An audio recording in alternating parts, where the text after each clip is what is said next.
que guía tu vida. Efesios capítulo 2, los versículos desde el 1 hasta el 3. Efesios capítulo 2, versículos 1 al 3. Dice la palabra de Dios: y Él os dio vida a vosotros cuando estabais muertos en vuestros delitos y pecados, en los cuales anduvisteis en otro tiempo, siguiendo la corriente de este mundo, conforme al príncipe de la potestad del aire, al espíritu que ahora opera en los hijos de desobediencia, entre los cuales también nosotros vivimos. ¿Cuándo? En otro tiempo, en los deseos de nuestra carne, haciendo la voluntad de la carne y de los pensamientos, y éramos por naturaleza hijos de ira, lo mismo que los demás. Padre, gracias te damos por tu palabra, por el privilegio de compartirla en esta noche. Reconocemos nuestras deficiencias, reconocemos nuestras limitaciones, Señor, para entenderla, para enseñarla y para obedecerla. Pero en esta noche rogamos que tu Espíritu Santo nos esconda detrás de tu poderoso sacrificio y que esta palabra pueda ser de bendición para todos los que estamos aquí. Esconde nuestras torpes palabras y queremos que solamente podamos escuchar la voz tuya a través de este instrumento. Te bendecimos en el nombre de Jesús. Amén. A través de la historia, el hombre ha buscado maneras para conducirse, para ser guiado en la vida. Desde la experiencia del hombre en el Edén, que todos sabemos que fue una experiencia que los sacó de ese contexto de relación íntima con Dios, ese contexto de amistad con Dios, de cercanía con Dios, donde el hombre escuchaba la voz de Dios directamente. Desde que el hombre perdió esa bendición de ser guiado directamente por Dios, el hombre ha buscado diferentes maneras para conducirse, para ser guiado. Ha tenido que recurrir a sus pensamientos, a sus razonamientos, a su mente, a sus sentimientos, a su corazón. Ha tenido que recurrir a diferentes caminos para encontrar una vía y proyectarse satisfactoriamente en el mundo. De ahí surgen los movimientos filosóficos, cuyos más elocuentes representantes son los griegos, y recurrimos a estos filósofos. Hoy día se sigue estudiando a estos hombres que, yendo a sus mentes, a sus razonamientos, trataron de establecer normas, principios para ayudar a los hombres a conducirse en la vida. Después de estos movimientos filosóficos, aparecen los hombres de ciencia que dicen no solamente la filosofía, sino que también la ciencia le puede ayudar al hombre. De hecho, la ciencia se convirtió en una herramienta poderosa que los hombres empezaron a utilizar, herramientas que les presentó un camino aún para muchos más elocuente que el camino bíblico, que la orientación bíblica. Y a partir de del mismo comienzo de la historia, el hombre empezó a encontrar en un pensamiento filosófico y en un pensamiento científico una manera de prescindir de la realidad de Dios. No hace falta Dios. Hasta muchos decretaron la muerte de Dios. Dios ha muerto. Y a través de las filosofías, a través de la ciencia, los hombres trataron de encontrar una explicación del origen de la vida, del universo, del hombre,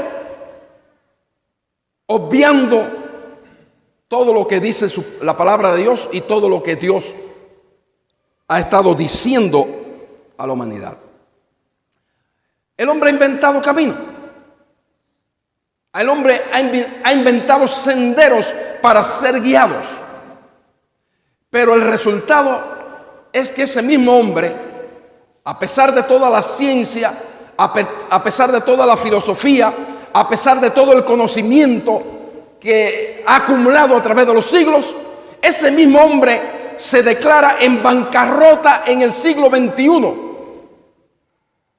donde la epístome es la cumbre de todo este movimiento filosófico y científico, aún donde los hombres han escalado en el conocimiento, se topan con la realidad que el hombre hoy día está más perdido que nunca, más desorientado que nunca, más necesitado de encontrar una verdadera orientación. La ciencia, las filosofías no le han conducido por el camino, han establecido parámetros, principios para guiarle. Sin embargo, la herencia que en el siglo XXI tenemos del siglo XX es que hay un proceso, a pesar de toda esta avalancha científica y filosófica que nos ha antecedido, el resultado en el siglo XXI es que se ha establecido una generación posmoderna que ha rechazado los principios de la filosofía, que ha rechazado los principios de la ciencia, y ahora no le interesa el conocimiento, no le interesa nada, le interesa solamente el ahora y el aquí. Si eso te agrada, si te gusta, si los demás lo hacen, está aprobado, aunque no haya una ley que lo establezca, aunque no haya una autoridad que legisle. Hoy vivimos en un mundo que la decepción de toda esta ciencia y filosofía ha llevado a la época posmoderna, donde no hay autoridad, donde no hay nada cierto y donde no hay principios. Así que la sociedad en la que vivimos dice que no hay autoridad, no hay verdad absoluta. Nada es absoluto, todo es relativo. La verdad es la que tú creas. Eso es lo que nos dicen hoy día. Por lo tanto, tú puedes crear tu propia verdad, tú puedes crear tus propios conceptos, y eso es lo correcto para el mundo. No hay significado y no hay certeza. Por lo tanto, en el contexto que vivimos, siglo XXI, época posmoderna, es una época de desorientación total. Y en ese contexto estamos nosotros los cristianos. En ese contexto vivimos. Y la Biblia nos dice en el libro de Efesios cómo viven y cómo son guiados los muertos en Cristo. Los que no tienen a Cristo en el corazón, los que no han nacido de nuevo. Efesios nos dice por lo menos 3 maneras en las que son conducidos. Aunque el Señor Jesucristo estableció bien claro, y queremos puntualizar, aunque hay muchos caminos que los hombres han inventado para guiarse y muchas cosas, debo decirle que hay dos formas de ser guiados. Una es ser guiado por Dios y la otra es ser guiado por el príncipe de las tinieblas. Así que la filosofía, ciencia y todas las demás herramientas y cosas que el hombre ha utilizado para guiarse y orientarse, o están encaminados por Dios o están guiados por el príncipe de las tinieblas. Dice el versículo, Efesios capítulo 2, dice, versículo 1, ¿qué dice? Estamos aprendiendo Biblia, el pastor le está enseñando a memorizar, y ahorita vamos a hablar de medios por los cuales nos guiamos nosotros los cristianos. Efesios 2:1 dice, y Él os dio vida, diga conmigo, y Él os dio vida a vosotros cuando estabais muertos en vuestros delitos y pecados. Por lo tanto, la Biblia, y este es, yo creo, uno de los textos que presenta gráficamente la realidad del hombre hoy día que vive sin Dios. ¿Cuál es la realidad? de ese hombre que tiene filosofía, de ese hombre que tiene conocimiento, de ese hombre que tiene dinero, de ese hombre que tiene fama, de ese hombre que está buscando vías de imponerse en el mundo. ¿Cuál es la descripción bíblica de ese hombre que está sin Dios? ¿Cuál es? Que está muerto. Diga conmigo, muerto. Y la palabra muerte significa separación. Por lo tanto, la muerte física es la separación de lo espiritual de lo material. El alma y el espíritu sale del cuerpo. Pero la muerte espiritual es la desconexión del hombre y Dios. El hombre está separado de Dios y por lo tanto está muerto. Por eso es triste la historia del mundo que está hablando de rescatar valores. Un hombre que está muerto, que está desconectado de Dios, que bíblicamente no tiene vida, solamente tiene aliento de vida, vida biológica, pero no tiene vida espiritual. Ese hombre no puede vivir a la altura de principios, de normas, de valores, porque está desconectado del único que nos puede ayudar a vivir en principios y en valores. Y dice la Biblia que está muerto, está separado, está desconectado. ¿Cuál es la función de la iglesia? ¿Por qué Cristo nos dijo id por todo el mundo y predicad el evangelio?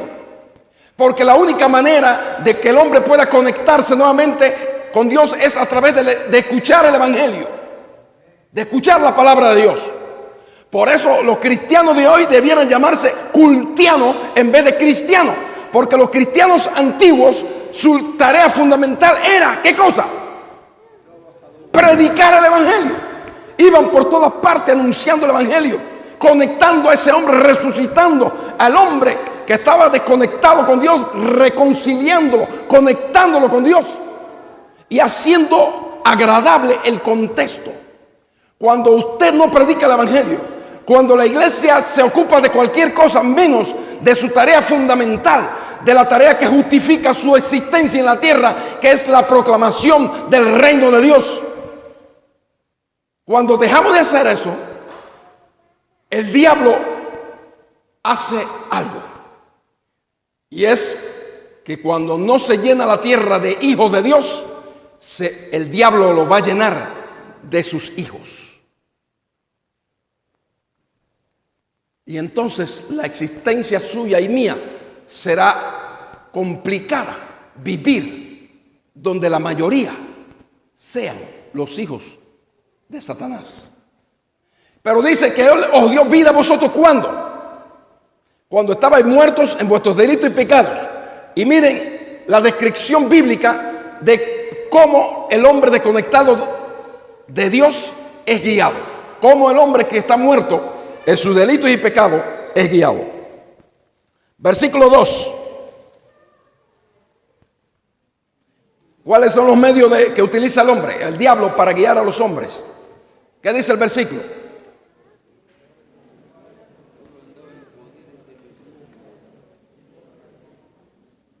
En los cuales anduviste en otro tiempo, siguiendo ¿qué cosa? ¿Siguiendo qué cosa?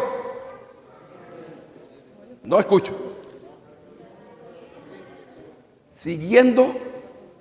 Entonces, ¿cuál es uno de los medios que dirige o que utiliza el diablo para dirigir a los hombres? ¿Cuál es? La corriente, diga conmigo, la corriente de este mundo. La corriente. La corriente del mundo es una influencia impersonal, pero que establece sus principios en los individuos. Sus preceptos se establecen en la mente y en el corazón de la persona.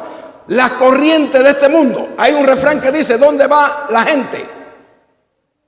¿A dónde va la gente? Aquí no lo dicen. Allá en Cuba dicen, ¿dónde va la gente? A donde va Vicente. ¿Y dónde va Vicente? A donde va la gente. El movimiento de corriente es un movimiento que se establecen normas, principios, y la gente ¿qué hace? lo empiezan a aplicar. Las modas son una herramienta de la corriente de este mundo. La forma de vestir de las personas. Ahora hay una moda de llenarse de piercing la cara y toda parte del cuerpo, piercing. Y en Ecuador he visto mucho. Piercing los hombres, arete por aquí, por allá, por todas partes. ¿Lo han visto? Hasta cristianos yo he visto. Hasta cristianos con areticos. Porque es la moda. Pero no saben que esa moda es un instrumento que el diablo y surge en un contexto determinado. Y muchos cristianos yo he visto con areticos y no saben que el arete fue un invento, específicamente una moda que se estableció dentro de los gays, de los negros americanos. Era la manera de identificarse la homosexualidad. Y se ponía un arete en la oreja derecha o en la izquierda para referirse a su posición. Y hoy día mucha gente ni sabe qué es lo que significa y se ponen el aretico porque es la moda, ven los artistas y creen que eso le da personalidad y es parte de ¿qué cosa? De la corriente, diga conmigo, de la corriente de este mundo. La cadenita en la pierna. ¿Cuánto han visto mujeres con cadenita? Es símbolo de lesbianismo. Así que las lesbianas se ponen una cadenita en los pies para decirle que son lesbianas. Pero yo he visto cristianas por allí con una cadenita que se ponen porque creen que eso es símbolo de belleza y ese es símbolo de lesbianismo. La cadena con un dientecito, un diente, un cordal. ¿Sí? ¿Lo han visto? ¿Lo han visto? Una cadena y un cordalito. Eso es signo de homosexualismo entre los blancos. Y entonces, yo he visto cristianos con un dientecito de eso ahí, que no saben, pero como es la corriente, ¿y para qué seguir inventando cosas? Porque el diablo se ha encargado de inventar en la corriente, meter cosas, y como la corriente es impersonal, la gente se mete porque ve que todo el mundo lo hace, y como todo el mundo lo hace, debe ser bueno, debe ser atractivo, y empiezan a incursionar en el mundo de la corriente. Y hay modas que en el tiempo que yo nací en la iglesia, las mujeres cristianas se vestían de una manera decorosa. Y hoy día yo estoy viendo a muchas cristianas que no las puedo mirar mucho. Porque no se refleja. Antes una cristiana caminaba por la calle y todo el mundo decía, esa es una cristiana. Pero hoy no se sabe qué es lo que es.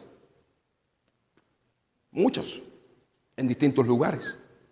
Y ni hable del tema porque se busca un problema usted en la iglesia. Y empiezan la gente a mirarlo a usted. Este está en el Antiguo Testamento, eso está anticuado, ese no le ha llegado el internet todavía. Pero la Biblia habla de la corriente y que usted debe vestirse decorosamente. Y hay algunas hermanitas en la iglesia que andan con escasez de tela, una crisis textil al vestirse, y se sientan en la primera silla, y el pastor tiene que estar mirando para otro lado.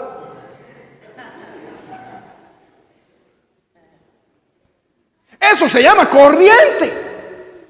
Y yo me recuerdo que en Cuba estaba una persona que tenía crisis textil, tenía una faldita chiquitica, cortica así, por aquí. Aquí las hay, personas.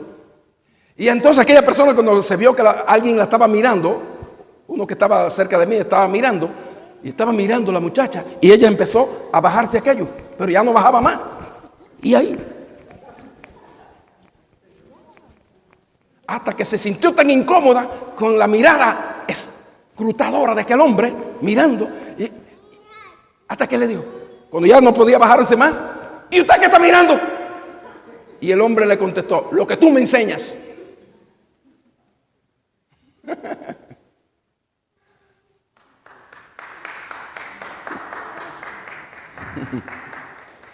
¿Cómo tiene que ser la vestimenta del mundo? ¿Cómo se visten los hijos de Dios? El pudor es el respeto por la intimidad.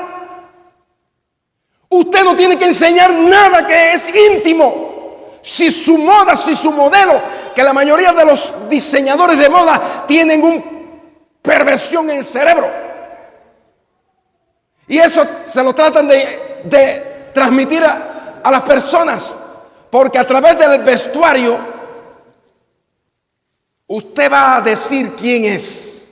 Dígale al que está a su lado: a través de cómo tú te vistes, le vas a decir a la gente quién eres. Las prostitutas se visten de una manera, ¿sí o no? Caminan de una manera, ¿sí o no? Van a ciertos lugares, ¿sí o no? Entonces, ¿qué hace una cristiana vestida como prostituta? Si te tratan un día en la calle como tal, no te quejes. Porque los hijos de Dios tenemos una manera de vestirnos. Y tenemos que vestirnos de santidad, no solamente por fuera, sino vestirnos de santidad también por dentro. Entonces, la corriente de este mundo, ¿es fácil la corriente? ¿Es fácil sustraerse? ¿Cuál es la corriente ahora? La corriente de la internet, la corriente de la tecnología. Los cristianos se pasan horas y horas en el celular, whatsappeando el día entero. Ya es patológico, debo decirle que hay una patología ya. Incluso estaba mirando a alguien que tenía tanto fanatismo con el Face. Hay cristianos que se pasan el día entero. Bienaventurado el varón que abre su Face y en él medita de día y de noche. Y pusieron ahí una persona que se murió, estaba en la caja, y de pronto se resucitó porque se acordó que había dejado el Face abierto, que tenía que cerrar el Face.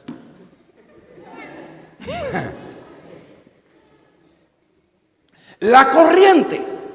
Entonces el diablo va a usar la corriente para él dirigir a los hombres, para controlar la mente de los hombres, el destino, la vida de los hombres, a través de esta corriente impersonal que está trazando normas y principios, que es cuál es el tipo de música que se tiene que imponer, y la gente y la corriente va estableciendo cosas, parámetros, y la gente se va metiendo y se va sumando y se va sumando. Me perdonan los amigos del reggaetón.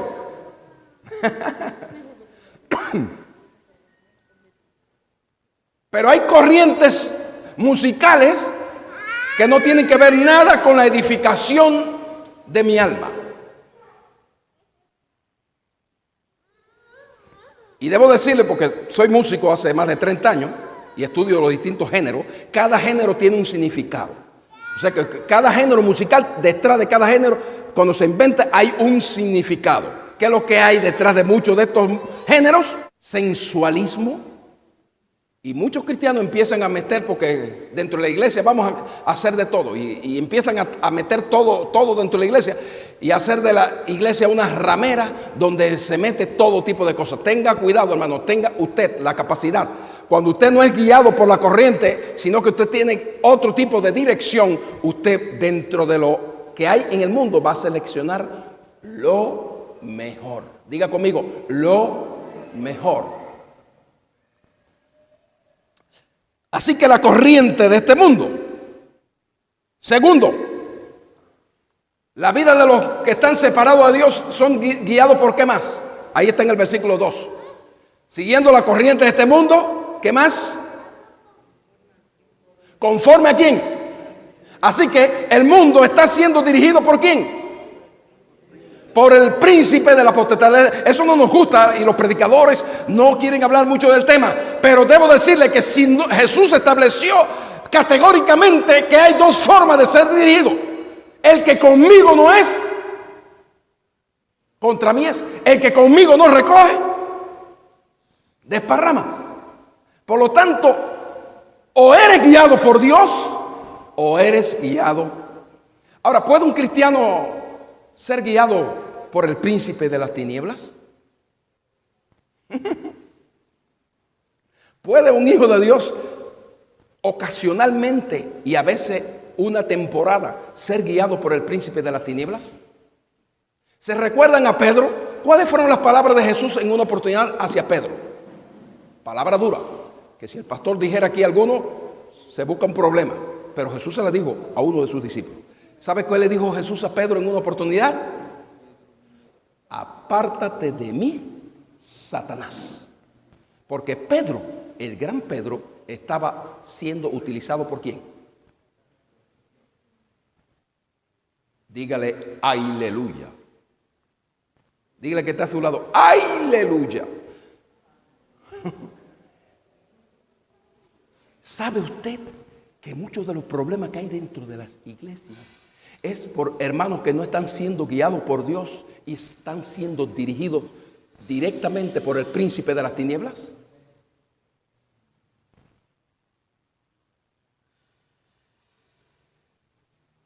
¿Puede alguien dentro de la iglesia hablar en nombre del diablo? ¿Puede?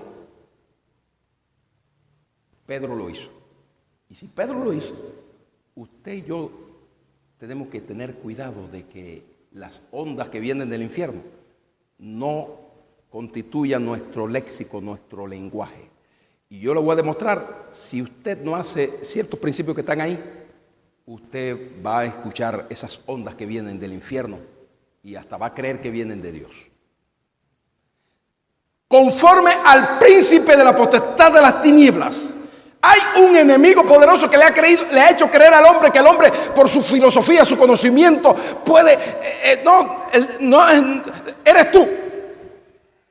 Tú eres el que te está dirigiendo, tu vida la estás trazando tú. Tú no tienes que hacerle caso a nadie, a la Biblia, a Dios, ni a nadie, a la iglesia, a nada. Tú haz tu propia voluntad. Eso no es el lema de la gente hoy día.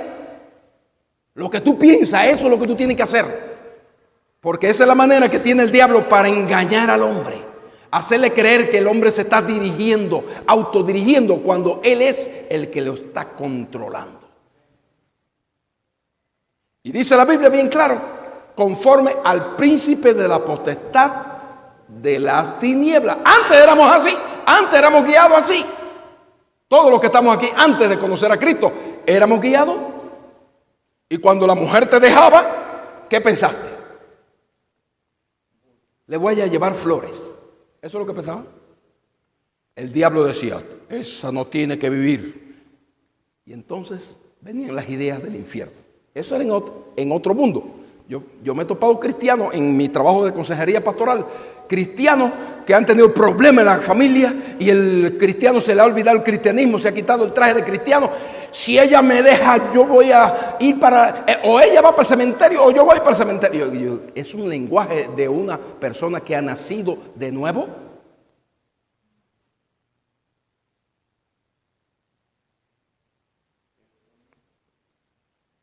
Muchas de las actitudes que nosotros tenemos como cristianos no son herencia de Dios, no son orientaciones de Dios. Muchas de las cosas que estamos aferrados y que por años no queremos cambiar son precisamente hilos que vienen directamente de parte de Satanás. Y el diablo va a usar diferentes cosas. Va a utilizar tu vieja naturaleza. Diga conmigo, vieja naturaleza.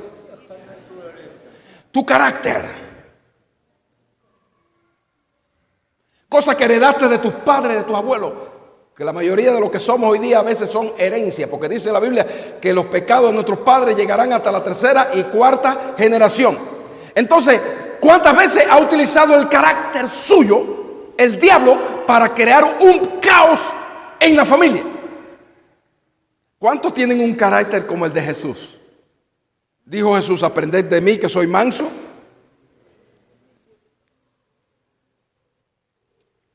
Algunos la mansedumbre se les fue. Y entonces el diablo va a utilizar muchas cosas deficientes que hay dentro de nosotros. Cuando usted tiene un vehículo que tiene problemas en la caja de velocidad o en el sistema eléctrico u otro de los sistemas y subsistemas de su auto, ¿qué es lo que va a utilizar el diablo para crearle problemas con el auto? ¿Qué es lo que le va a crear? ¿Qué es lo que va a utilizar? ¿Dónde está el problema? Si usted tiene problema con el freno, el diablo le va a poner a alguien que frene delante de usted para que usted no pueda, como tiene problema con los frenos, ¿qué va a hacer usted? ¿Y dónde va a estar su problema?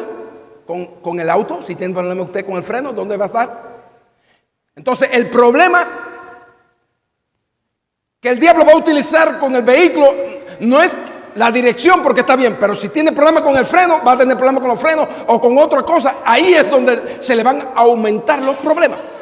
Entonces, cuando el diablo descubre que usted todavía está arrastrando cositas que le pertenecen a la vieja naturaleza, a la vieja identidad, ¿qué es lo que va a utilizar el diablo para hacerse presente en su vida? Aquello que está, diga conmigo, aquello que está deficiente en mí. Si en mí está deficiente mi carácter, y hablo del carácter porque el carácter es importante, es lo que atrae personas a la iglesia o la que las saca de la iglesia. Es lo que hace que la gente se acerquen a mí o me huyan. Hay personas que llegan a un lugar y se creó un ambiente agradable, ¿sí o no? Pero hay otras personas que llegan a algún lugar y se congeló todo el ambiente. Donde quiera que iba Jesús, se regaba la gracia de Dios, el amor de Dios, la presencia de Dios. Donde vamos, creamos esas expectativas. ¿O qué es lo que se crea cuando nosotros llegamos? ¿Qué es lo que se crea en tu matrimonio, en tu familia? Entonces el diablo va a usar elementos deficientes suyos para crear y para manifestarse. Tercero, ¿qué otra manera?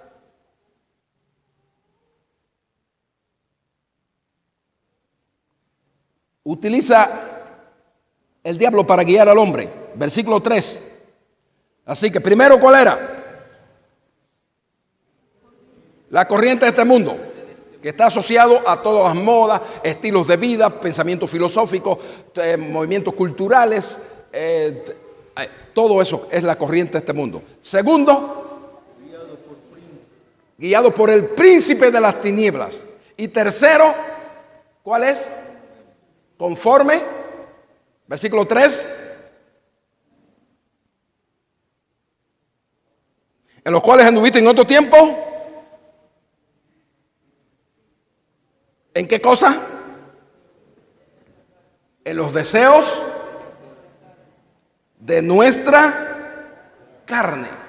Así que, ¿cuál es la otra forma en que son dirigidos la gente? Los deseos de la carne. Es decir, que los apetitos y sentimientos impersonales, esos instintos que hay dentro de nosotros. Le preguntaron a un hombre, ¿para qué usted vive? Yo, para comer. ¿Y para qué come? Para vivir. ¿Y para qué vive? Para comer. La vida de ese hombre, ¿qué es lo que era? Para muchos en el Ecuador, ¿para qué viven? Para comer. Por esta zona se come bastante. Y yo me topo a hermanos que son tumburagua, cotopaxi a la hora de desayunar. El desayuno es un cotopaxi. El almuerzo, el cayambe.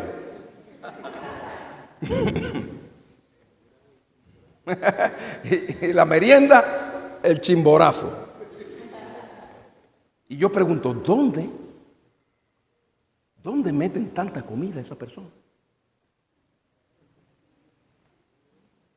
Y algunos, el verbo más utilizado, yo he hecho una encuesta a nivel mundial, el verbo más utilizado, ¿sabe cuál es? El verbo comer. Ayer no comí, hoy no he comido, mañana no sé qué comeré. El verbo comer. Si usted sale con una cámara al menos en Cuba, usted sale por una cámara, usted se va a topar a la gente comiendo en todas partes. Hasta en la iglesia la gente viene a comer. Ahí están ahí predicando el pastor y algunos están mastigando. Un chicle o cualquier cosa. Bueno, hay iglesias que vienen los diáconos y usted está comiendo ahí en la iglesia y viene un diácono con la cesta. No estamos recogiendo ofrendas. Echa el chicle ahí. Y le recogen lo que usted está comiendo. Pero si usted sale por la cámara, usted se va a topar que las 24 horas del día están la gente comiendo. Allá en Cuba, la gente está en la funeraria, están velando a un que se murió y están llorando un ratico, pero hay una cafetería en la funeraria. ¿Aquí hay cafetería en la funeraria? Sí, también. Entonces lloran un ratico y después van allá a comerse algo. Porque así somos los seres humanos. Algunos se levantan a las 2 de la mañana, hay que deseo de comer. Abren el refrigerador. Algunos no es que sean cuidadosos del refrigerador. Constantemente, ¿cuántas veces usted ha abierto el refrigerador? Deja ver qué es lo que hay aquí. Vamos, una picadita y otra picadita. Y el día entero picando y picando y picando y picando. Los deseos de la carne. Y la Biblia habla de este deseo desmedido que se convierte en un pecado y el pecado de la gula. Pues este hombre vivía para comer y comía para vivir y esa era su vida. Los deseos de la carne.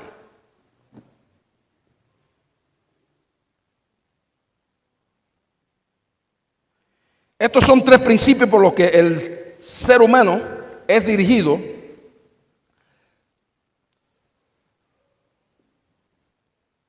al desconectarse de Dios. Pero ¿cómo deben ser guiados los hijos de Dios? ¿Cómo tienen que ser guiados los hijos de Dios?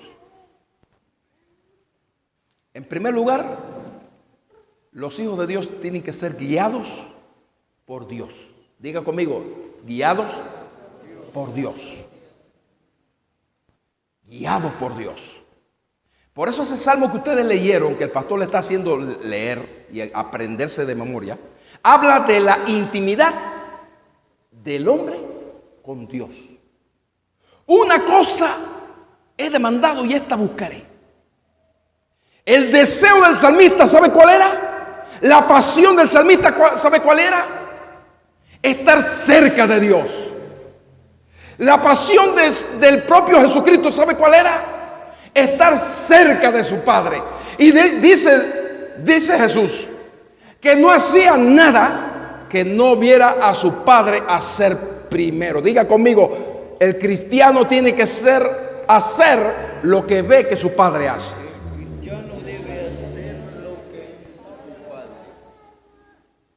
Por eso el ejemplo del Padre no solamente da instrucción.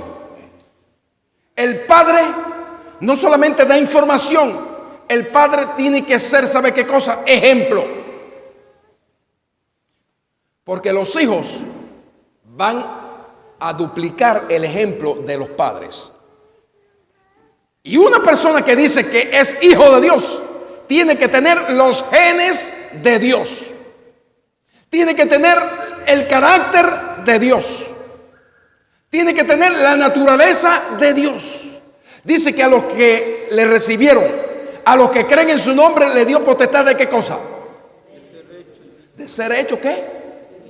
Y el Hijo de Dios es una nomenclatura, es un título o tiene que ver con una conexión y con una identidad. Una identidad. Una identificación.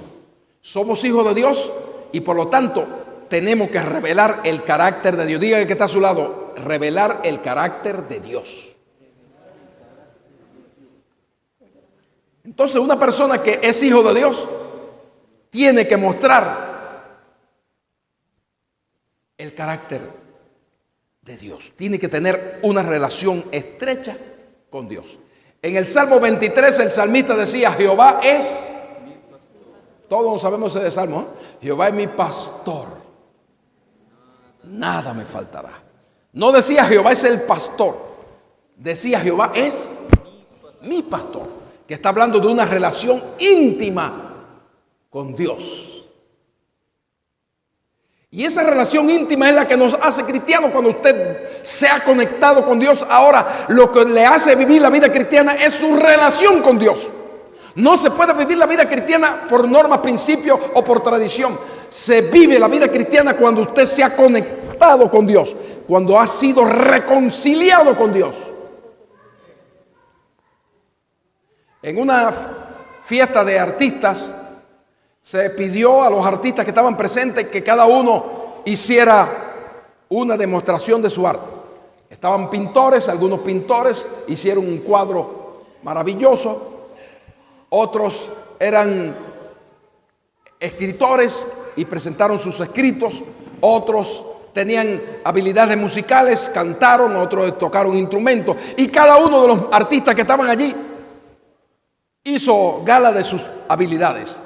Una joven se paró, que era una declamadora que conocía la técnica de la declamación, y se paró. Le pidieron a aquella declamadora famosa que se parara y hiciera algo entre los artistas. Aquella joven recitó el Salmo 23, pero lo recitó magistralmente, con toda la técnica de la declamación, con inflexión hacia arriba, hacia abajo, con la entonación. Lo hizo tan magistralmente. Jehová es mi pastor, nada me faltará. En lugares de delicados pastos me harás descansar. Junto a aguas de reposo me pastoreará. Confortará mi alma y me guiará por senda. ¿Cuántos se saben el Salmo 23 de memoria? Cuando aquella artista terminó de recitar el Salmo 23, todo el mundo se puso en pie. Una ovación, todo el mundo estaba ovacionando a aquella artista. Media hora estaban aplaudiendo porque fueron impactados por la manera en que esta declamadora recitó el Salmo 23. Cuando se estaba por terminar el evento, había un ancianito allí que apenas se podía incorporar. Manos temblorosas, voz entrecortada. Aquel ancianito le dijeron: queremos que usted haga algo también en esta reunión de artistas, algo usted puede hacer. Y él dijo: bueno, yo no soy un declamador como la famosa declamadora que ha recitado el Salmo 23, pero yo lo único que pudiera hacer sería repetir el Salmo 23. Todo el mundo se miró. Es insuperable la actuación de esta. ¿Qué va a hacer este ancianito? Por favor, si esta declamadora ha arrasado con todo lo que se puede decir, ¿pero qué va a decir este? Bueno, también, adelante. Y el ancianito se paró con las voces entrecortadas, manos temblorosas, empezó a recitar el Salmo 23. Tal vez no conocía la técnica de la oratoria, de la declamación, pero empezó a recitar: Jehová es mi pastor, nada me faltará. En lugares de dedicados pastos me hará descansar. Cuando aquel ancianito terminó, nadie aplaudió, nadie ovacionó, nadie gritó, pero por el rostro de todos los presentes, gruesas lágrimas empezaron a caer. Todo el mundo estaba llorando, todo el mundo estaba quebrantado. Cuando la artista famosa que había recitado el Salmo 23 se pudo controlar y decir unas palabras, se paró y dijo: ustedes saben por qué cuando yo recité el Salmo 23, ustedes me ovacionaron, ustedes se emocionaron por la forma en que yo recité el Salmo 23. Y cuando este anciano ha recitado el Salmo 23, nadie ha aplaudido, nadie ha gritado, nadie ha hecho, pero todos estamos llorando. ¿Saben cuál es la razón?, dijo ella. La razón es que yo conozco al Salmo del pastor, pero este viejito conoce al pastor del Salmo. A veces usted puede conocer la literatura, pero no conocer al que escribió esa literatura. Y uno de los grandes problemas de la iglesia moderna es que conocemos la escritura, conocemos la letra, pero no conocemos al que inspiró esa letra. Y necesitamos conocer la literatura, pero necesitamos conocer al literato, al que la escribió. Y se conoce cuando usted ha cultivado una relación estrecha con Dios. Y esa es una iglesia que Dios está buscando para producir un impacto en el mundo. Una iglesia que no solamente repita la palabra de Dios, sino que pueda vivir esa palabra porque está conectado con el que la inspiró, que es Dios. Un hijo de Dios entonces tiene que ser guiado por Dios. Pero un hijo de Dios tiene que ser guiado entonces primero Dios, por esa relación estrecha entre nosotros y Dios, y segundo, una relación estrecha con su palabra. Diga conmigo, los hijos de Dios son guiados por la palabra de Dios.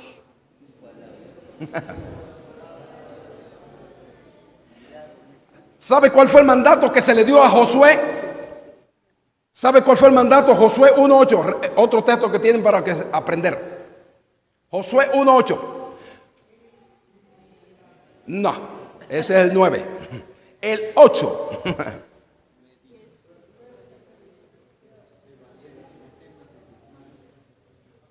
¿Sí? Josué 1:8. A ver qué dice Josué 1:8. Cerquitica del que ustedes están diciendo.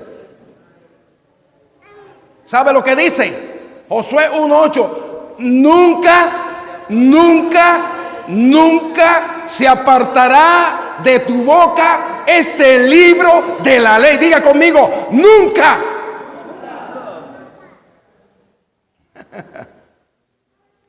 Nunca se apartará de tu boca este libro de la ley, sino que de día y de noche meditarás en él, para que guardes y hagas conforme a lo que en él está escrito, porque entonces harás prosperar, ¿qué cosa?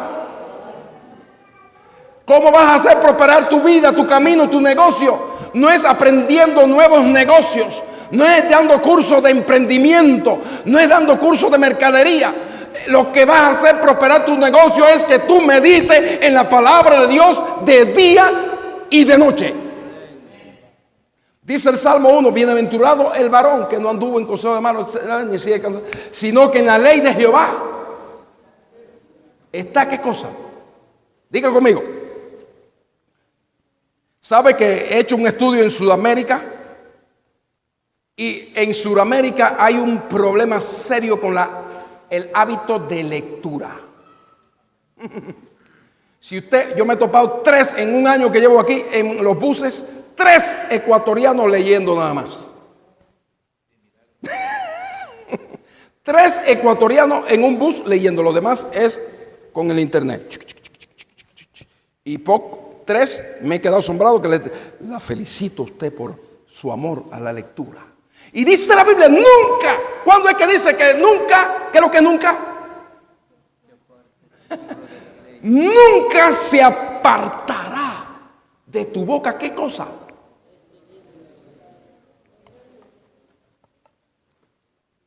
Si no,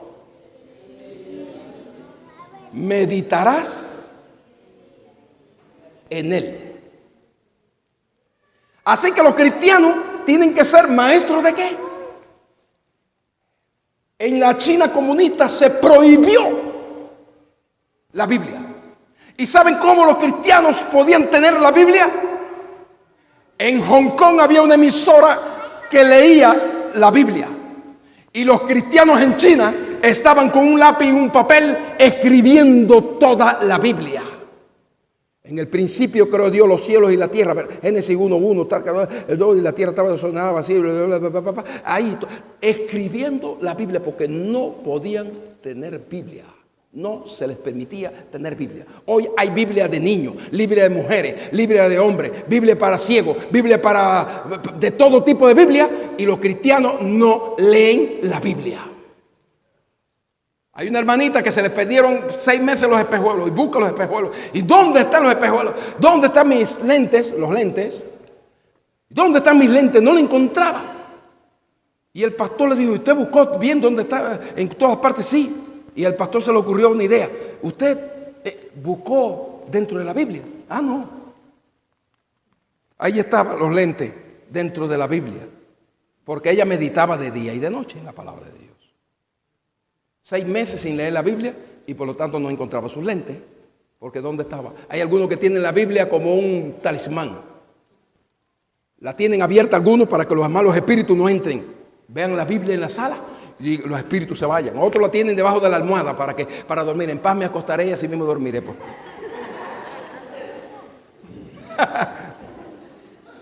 El salmista tenía otra filosofía. Decía el salmista: en mi corazón he guardado tus dichos. ¿Para qué?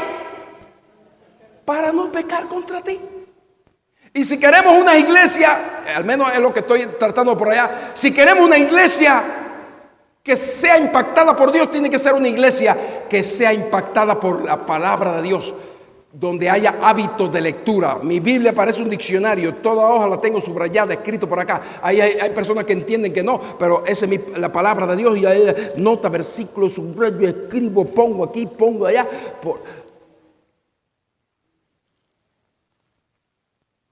De día y de noche.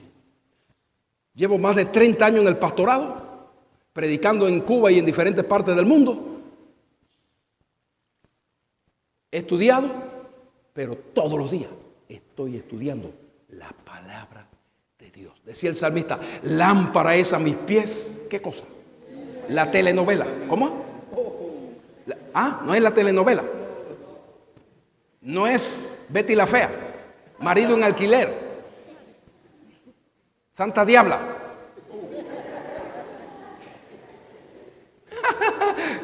Yo he llegado a cristianos. Que mira, a doña Bárbara. Es que bueno, es que como no la vi, estoy viendo a ver cómo termina, porque ella fue violada y no sé qué. Entonces estamos viendo a ver cómo termina la Santa Bárbara. ¿Y la Biblia? ¿Qué tiempo hay? Y no se sabe ni un salmo, ni un texto bíblico. No se sabe dónde está Habacuc, y mucho menos Sofonías. Y al día, eso está en la Biblia. Nunca se apartará de tu boca, sino que de día. ¿Sabes que la Biblia está de todo? Hay economía, principios para prosperar. Hay muchos libros de autoayuda para ayudarte a prosperar, pero la Biblia te da los principios que se necesitan para prosperar económicamente. Porque el Dios de nosotros es un Dios de prosperidad también. Aunque no creo en la teología de la prosperidad, pero tampoco creo en la teología de la mendicidad.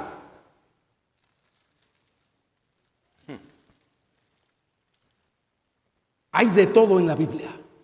Todo lo que usted necesita para saber. Dice la Biblia que la ley de Jehová es perfecta, que convierte el alma. Dice que es capaz de hacer sabio al sencillo.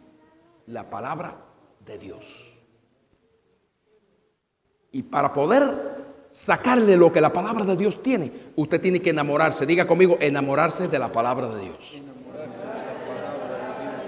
Enamorarse. Hay algunas personas que andan con la Biblia como desodorante debajo del brazo.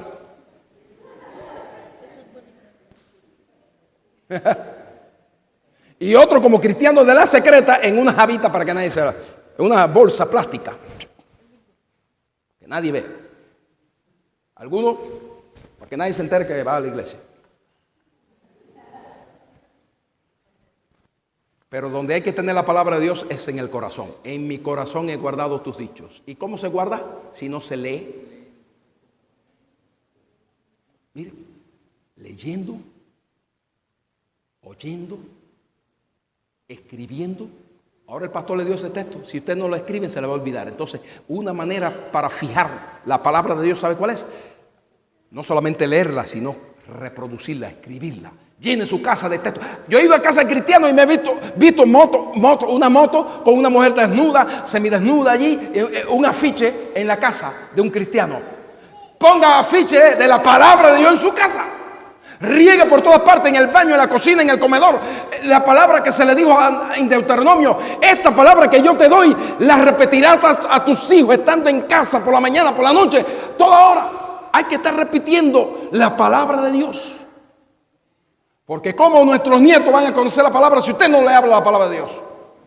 ¿Cuántos tienen altar familiar en su casa, culto para estudiar la palabra de Dios? ¿Cuántos? Hoy hay tanto corre, tanto enredo, que no hay tiempo para pasar leyendo la palabra de Dios.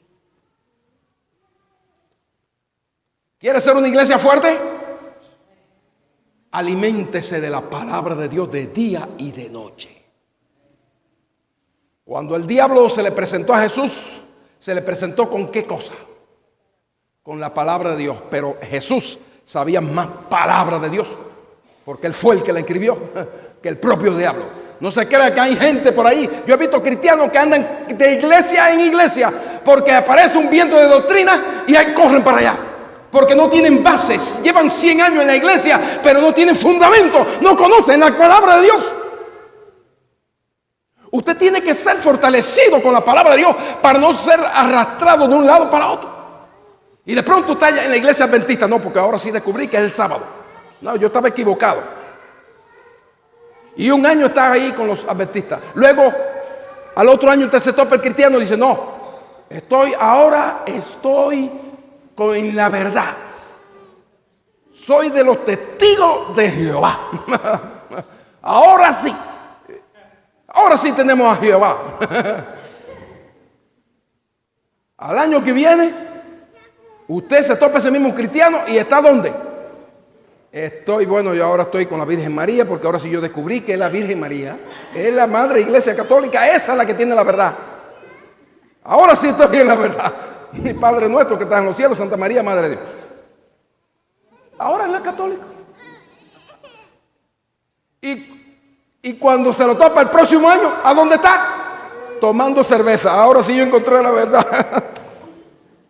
En el mundo perdido, porque no tiene base, no tiene solidez, no tiene raíces, no tiene cómo sostenerse, porque no tiene tiempo para conocer la palabra de Dios. La palabra de Dios nos da fundamento. Y hay que pasar tiempo. ¿Sabe cuál es mi disciplina? Que cuando menos tengo deseo de leer, que me he quedado ciego de tanto que leo, ay, Dios, no tengo sueño, ¿no? Pues mira, vamos a ver. Se me duele, se me cierran los ojos. Ok, vas a abrir los ojos. Y usted tiene que esforzarse. Diga conmigo, esforzarse. A Josué le dijeron, nunca se apartará. Y después le dijeron en el versículo 9, mira que te mando, que te esfuerces. Diga conmigo, hay que esforzarse. Y Pablo escribiendo a Timoteo le dice, esfuérzate en la gracia. Hay que esforzarse. Ese cristianismo que quiere que todo le caiga del cielo y que ore y caiga todo y que todos los problemas se resuelvan, ese es un cristianismo que no es bíblico. El cristianismo de la Biblia es un cristianismo de esfuerzo, porque dígale que está a su lado, Dios bendice nuestro esfuerzo.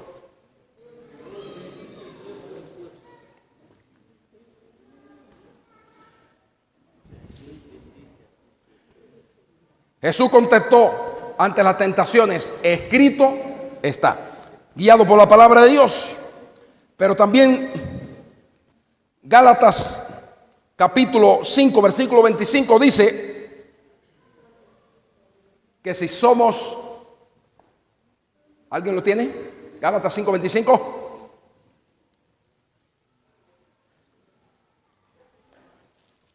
Ya estamos terminando. Faltan 40 minutos. No. Gálatas 5:25, ese fue el primer texto que yo me aprendí antes de leer. Si vivimos por el Espíritu, andemos también. Si no vivió para el Espíritu, marchez selon l'Esprit.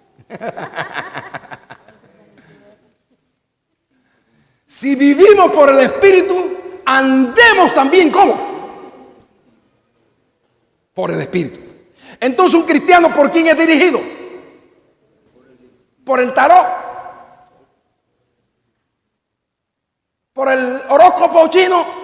Me he topado cristianos con horóscopo, consultando horóscopo. ¿Sabe? Cristianos consultando todo tipo de vainadas esas que los hombres han inventado por ahí. Pero si vivimos por el Espíritu, andemos también por el Espíritu. Así que otra forma de ser guiado es ¿por qué cosa? Por el Espíritu Santo. Pablo le dijo a los efesios, No os embriaguéis con vino, lo cual hay disolución, antes bien sed lleno del Espíritu Santo. Así que el cristiano tiene que ser guiado por el Espíritu Santo, el cual nos habla y el cual habita dentro de nosotros. Cuarto lugar, el cristiano tiene que ser guiado entonces a la luz de la Biblia por principios. Diga conmigo, por principios. Nosotros no hacemos cosas simplemente porque nos enseñaron, sino porque hay un código de principios dentro de nosotros que nos hace actuar. Actuamos por principio. Lo contrario del principio es el interés. Y alguien dijo que donde median los intereses, mueren los principios. Entonces, los cristianos, ¿por qué actuamos? Porque tenemos, ¿qué cosa? Principios. Dígale que está a su lado, tenemos principios. Principios divinos de actuación.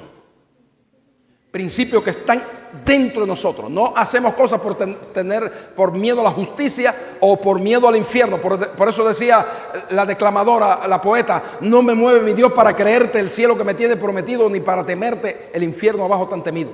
Muéveme el verte escarnecido. Tu sufrimiento, tu agonía, lo que hiciste en la cruz del Calvario es lo que nos mueve. Eso nos mueve para tener principio. Así que un cristiano es una gente que tiene, ¿qué cosa? Principio. Vivimos en un mundo donde no hay principio. La palabra cuenta hoy día. Antes, ¿con qué eran sellados los pactos? ¿Con qué se sellaban los pactos antes? ¿Con sangre? Con palabras. Cuando usted hacía un negocio con alguien, decía: no, es mi palabra. Ahí estaba la venta de una casa, la no sé qué, un terreno, y era la palabra de la persona. No había que buscar abogado porque la palabra valía más que toda transacción de abogado y demás. Pero como las palabras hoy día se las lleva el viento y las personas dicen hoy una cosa y mañana tienen otra, hay que buscar abogado y hacer miles de cosas para que... Pero la Biblia habla de que el cristiano tiene que actuar con principio. Y dice la Biblia: sea vuestro sí, sí, y vuestro no, no. Hay principio o no hay principio. Hay principio, que usted tiene que tener principio a la hora de actuar, a la hora de hablar. Por eso dice que no prometas si no vas a cumplir. Porque es mejor no prometer que prometer y no cumplir. El cristiano tiene que actuar con principios. Y en último lugar, el cristiano entonces tiene que ser guiado en su actuación por un camino más excelente, el camino del amor. Diga conmigo, amor. Dijo Jesús que el amor sintetiza la Biblia. ¿Quiere usted buscar la síntesis de la Biblia y de la vida cristiana? Está en amar a Dios y amar al prójimo como a nosotros mismos. Ahí se resume la esencia de la vida cristiana. Pablo, escribiendo a los Corintios, dijo en el capítulo 13, terminando el 12: y yo os muestro un camino más excelente. Diga conmigo, el camino del amor es un camino más excelente. Hay iglesias que enfatizan los dones, muy bien, y creemos en los dones y necesitamos los dones, pero Pablo dice: además de los dones, yo le estoy mostrando un camino más excelente, que es el camino del amor. La esencia de Dios, ¿cuál es? Amor. Dios es amor. Y una iglesia que vive en amor es una iglesia que está en constante avivamiento. Una iglesia conectada con el amor de Dios y conectado con el amor los unos de los otros, es una iglesia que estará en constante avivamiento.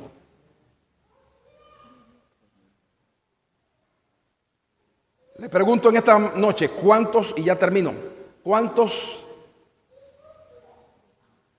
a cuántos usted ha invitado de los hermanos de la iglesia a almorzar algún día en su vida?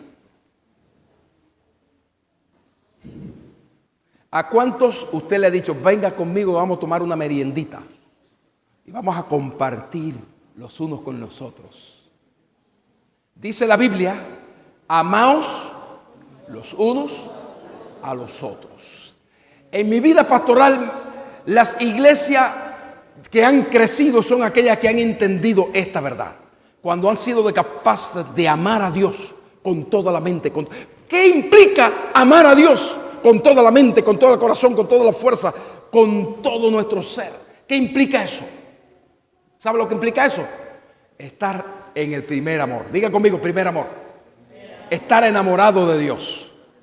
Por eso el salmista, como estaba enamorado, decía que no le importaba otra cosa que estar en la casa de Dios. Venir a congregarse y compartir y disfrutar y escuchar la palabra de Dios porque estaba enamorado de Dios. Entonces, una iglesia que quiere avanzar, que quiere producir un impacto en el pueblo, tiene que ser una iglesia conocida como una iglesia que se ama. ¿Saben cómo decían de la iglesia primitiva? ¿Saben cómo se decían? Miren cómo se aman. Hoy que dicen, miren cómo se aman. Lo decían con admiración, miren cómo se aman, porque se amaban. Los hermanos dicen que nadie decía tener nada, todo lo que tenían lo tenían en común. Y si a alguien le faltaba un zapato, allí había un zapato. Había pobres en la iglesia, pero no necesitados. Escuche bien, en la iglesia había pobres, pero no necesitados, porque a cada uno se le daba según su necesidad.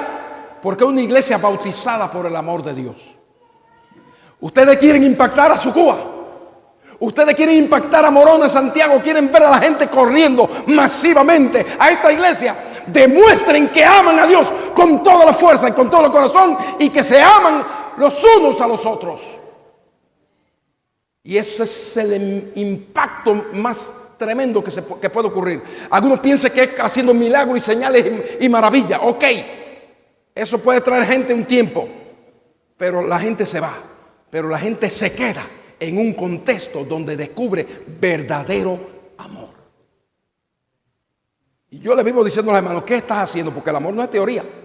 El amor no es filosófico, no es platónico. Ay, como yo te amo. Que la esposa le diga al esposo, como yo te amo, y no le cocina, no le plancha, no le hace nada, no atiende al marido. El marido anda por ahí hecho un desastre.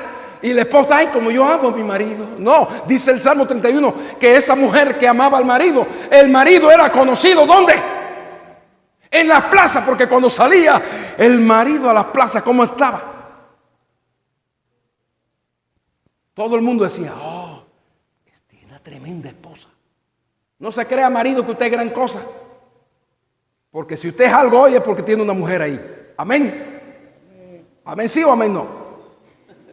Para algunos no. Pero los hombres son un poco desordenados. Ahí está la esposa, los detallitos, aquello. Y tú sabes las cosas, pero la esposa te dice, recuerda de esto y recuerda de aquello y recuerda de este detalle. ¿Es así la esposa?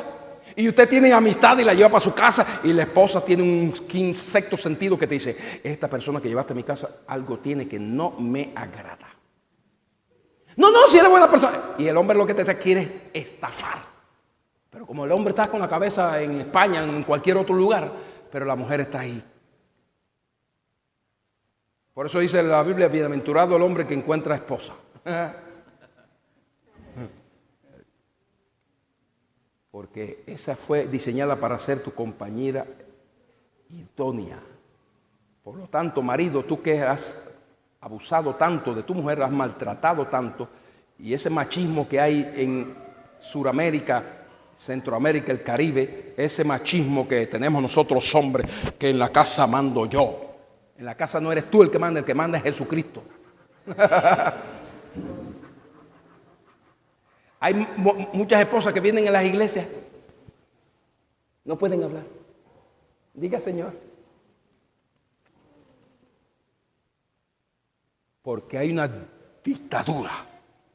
Y la Biblia lo que dice es, marido, amad. Ya los hombres me están mirando con mala cara. Maridos, amad a vuestras mujeres.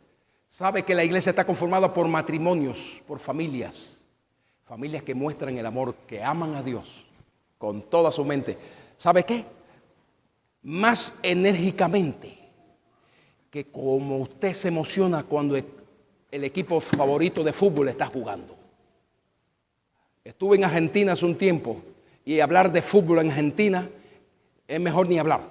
Porque usted dice cualquier cosa de fútbol y en el culto se forma lo que se forma. Porque la gente tiene un fanatismo de fútbol, pero eso es allá. ¿Y Ecuador? Aquí no. Yo lo veo que sí les gusta el deporte. El bindo, el window, ¿cómo se llama eso? Los deportes y el fútbol. Y se emociona. ¡Ah! ¡Vamos! ¡Vamos! ¡Ay! Entonces, cuando usted ve un juego de fútbol, ¿cómo usted lo ve? ¿Hay pasividad? ¿Iglesia? ¿Cómo se llama? ¿Iglesia qué? Jesús el buen pastor. ¿Hay pasividad en la gente que está en las gradas? Vamos a ver los que están en la grada. ¿Hay pasividad?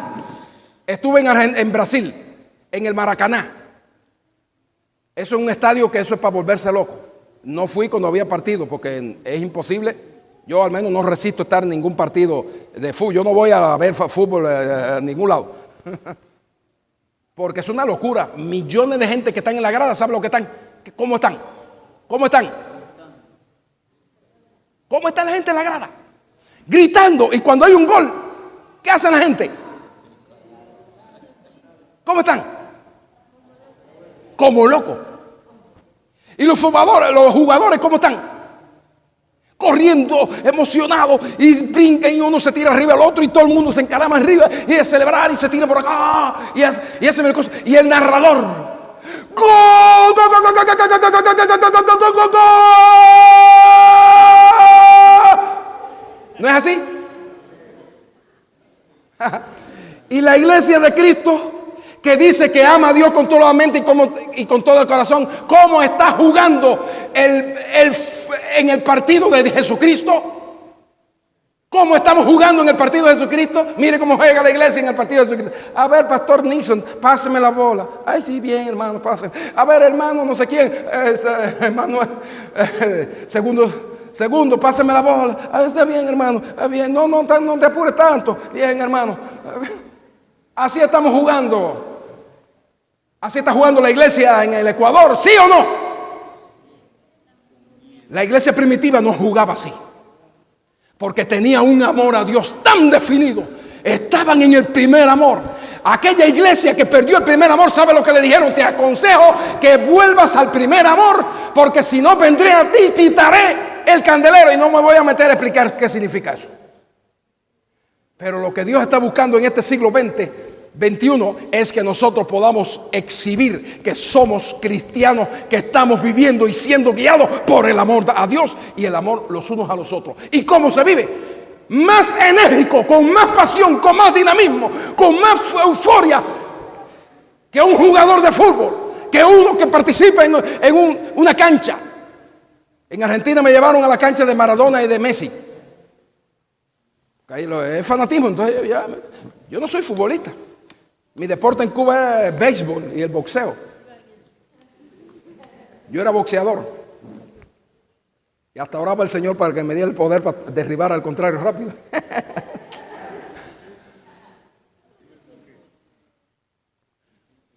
Pero cuando usted vive en el primer amor, iglesia, usted no está pasivo. Mire, a veces alguien está predicando y los cristianos ¿cómo están? Váyase al teatro, váyase a la cancha de fútbol y ve a ver si hay alguien que cuando están jugando fútbol está allí durmiendo.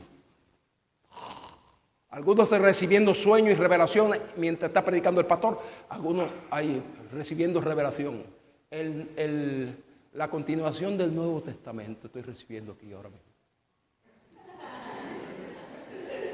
Hermano, ¿está durmiendo? No, estoy orando.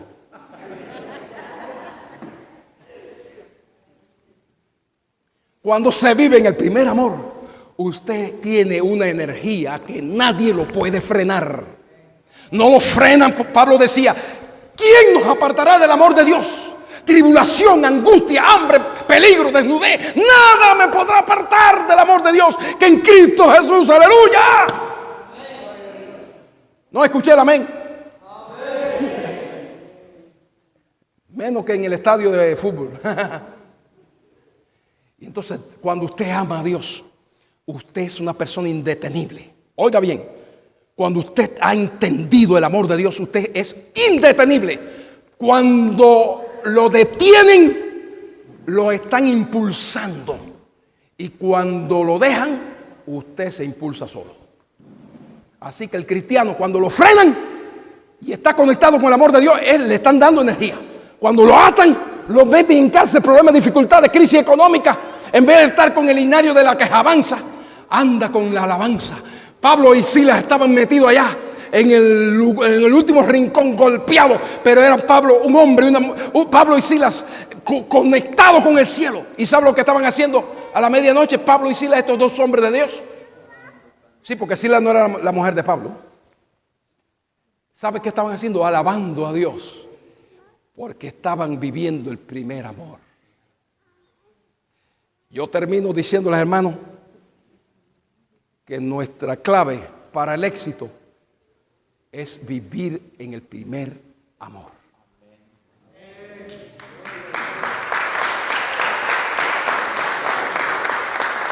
Vivir en el primer amor.